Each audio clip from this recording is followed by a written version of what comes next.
Hi everybody, so I am filming my July wrap-up and my August to be read list today. It feels like I just barely filmed my June because it took me so long into the month of July to finally get that filmed. Last month was more of a mix between ebooks and actual physical copies, so I'll do the physical copies first. The Forever Song by Julie Kagawa. Gave this one 4 stars. I have really enjoyed this series a lot. I really like that the vampires in it are dangerous and scary, and I love the whole dystopian angle on it as well, and there's a lot of action. I really like that all the characters aren't really cut and dry good or bad, so that made things really interesting. If I Should Die by Amy Plum, and I gave this one 3.5 stars.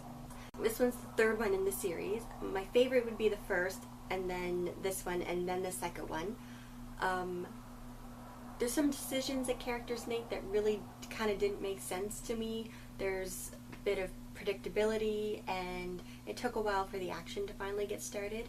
So there wasn't a whole lot of surprise, but once the action did pick up, it got really interesting. 4 by Veronica Roth, and I gave this one 4.5 stars. So this is kind of a prequel to Divergent. It has a couple of short stories told from 4's point of view, and then also some scenes from the Divergent book that are told from 4's point of view, and it just gave me a whole lot more insight into the character of 4. I loved seeing his story, and he was always a really interesting character, so this just really made me happy. You Forget About Me by Karyus Quinn, I think is how you pronounce the name, and I gave this one 3 stars. It was alright. It was really different. There's a lot going on, and it's kind of really twists your mind around a lot, so I really enjoyed that aspect. There just wasn't a whole lot of surprise either. Dorothy Must Die by Danielle, Paige, and I gave this one 3.5 stars. I enjoyed it a whole lot more than I thought I would. Just going by the description and some things that I've seen, I thought it was going to be really cheesy, but I actually found myself really getting into it. There was a lot of action. It kind of did slow down in the middle part for a little while, but it picked up, and I really can't wait for the next book. Rise by Carey, and I gave this one 3 stars, which is, I think, what I've been giving the entire series.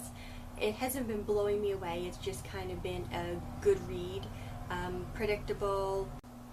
There never really seemed to be a whole lot going on, and it seems like it was a lot more political than anything else in this dystopian world. Bloodlines by Richelle, Mead, and I gave this one 4.5 stars. So it took me forever to finish the Vampire Academy just because I have a problem with reading series. I just read the first one and then it takes me forever to read the next one and the next one. So it's not that, like, I absolutely love the Vampire Academy. So I thought that since I recently finished that, I would get right into Bloodlines, and it's been a few months since I've decided that, so last month was the month. You know, I wasn't sure if I was going to like it at first because it's a spin-off, and those kind of make me nervous. They're taking new characters or characters that we were introduced to in the first ones, and what if I don't like them as much? And but I really am enjoying the alchemist world and the characters in this one as well. On the Fence by Kasie West, and I gave this one 4 stars. It was a really light, summery, fun read, but there were also some deeper issues, and I really, really liked the story of Charlie growing into herself and finding out who she was, and I found that I could really relate to her, so I absolutely loved it. The Museum of Intangible Things by Wendy, Wunder, and I gave this one 3 stars. I'm not really sure what to say about this one. It could have been a really good book, but it just really fell flat. The Golden Lily by Richelle, Mead. So I am doing better with the series, at least this month, because I read 2 of the same series in the same month. That is huge for me. So I gave this one 4 stars. I didn't enjoy it as much as Bloodlines, but I still did enjoy it.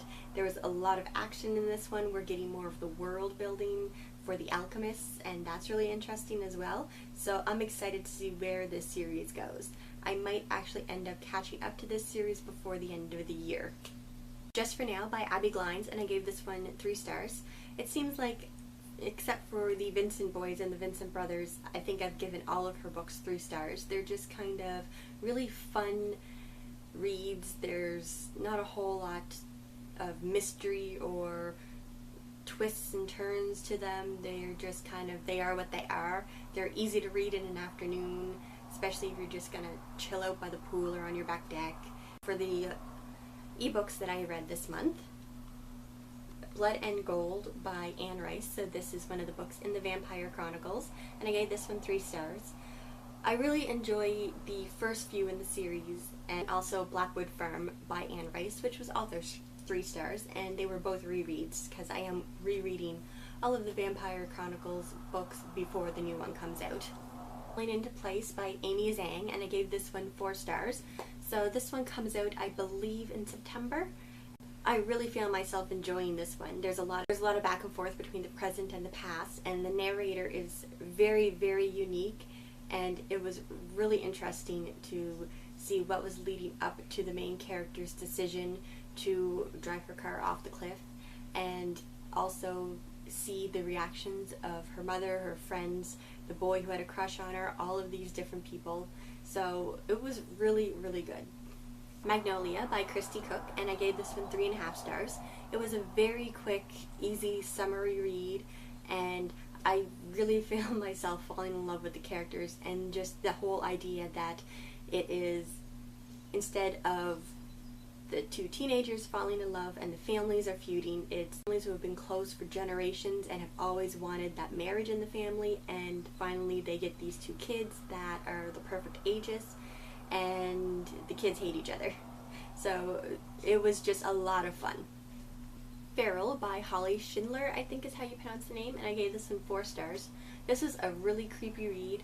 I read it whenever the wind was howling outside. I thought the power was going to go out for a while, so it really set the atmosphere as well. And it was just kind of, there were some times whenever the descriptions were gross, but also good, like very chilling. And just the whole concept was really interesting. For the books that I plan on reading in August, again, I have 5. I'll probably end up reading more, but the Isla and the Happily Ever After, which doesn't come out until like the 19th, but I need to read it. Afterworlds by Scott Westerfeld, and Dissonance by Erica O'Rourke. Not a Drop to Drink by Mindy McGinnis, I think is how you pronounce the name. The Program by Suzanne Young, which is the one I'm currently reading, and I am almost done. Probably end up reading The Indigo Spell by Richelle Mead this month as well, because I am really enjoying that series, and my goal is to get better at reading the series that are already out. So that's all for now, and I will see everybody next.